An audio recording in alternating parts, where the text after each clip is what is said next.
Greece pledges, every force available, to aid Turkey. Here's a summary of the article.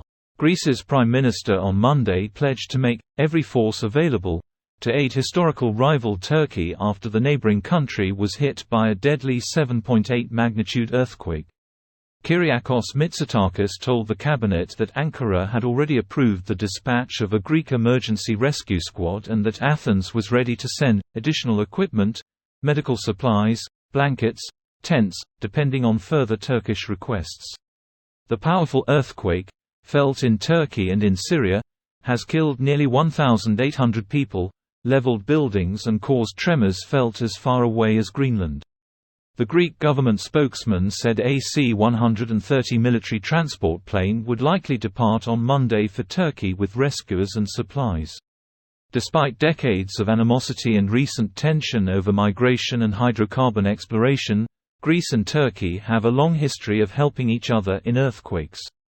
The countries cooperated on recovery efforts in 2020 after a strong earthquake struck in the Aegean Sea, killing scores and causing vast damage mainly in Turkey.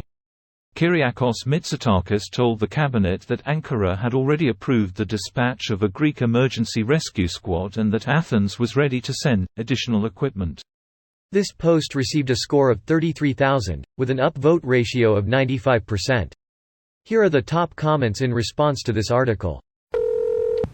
Humanity comes first. Good job, Greece. The relationship between those two countries is so odd. Same alliance, basically constantly saber-rattling.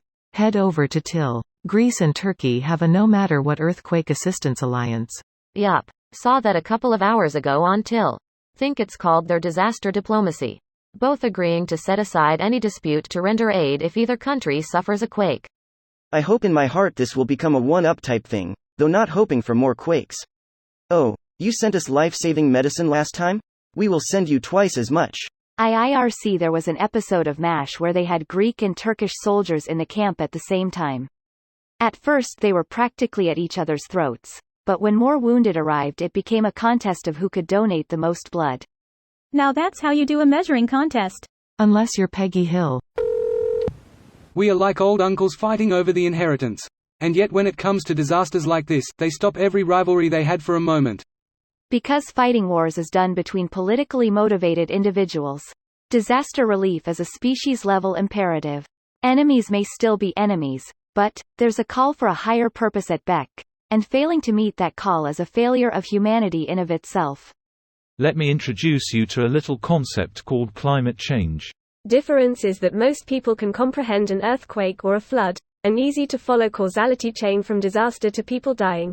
And particularly earthquakes aren't something we can prevent, adding to feeling helpless emotional reaction. And helping is also cheap. Send some one-off package of financial aid, emergency supplies, rescue teams, feel good about it, forget it. Climate change is too abstract and scientific for most people to see the causality chain from our own actions to death and suffering to get an immediate emotional response.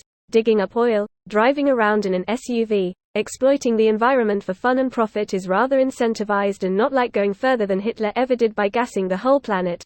Also, we aren't feeling helpless, we just don't feel like it.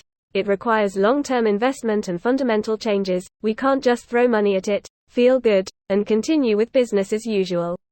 If people can't eat it now, they are being naive on purpose. You can see species etc. dying at huge rates. Coral reefs are looking to be gone shortly.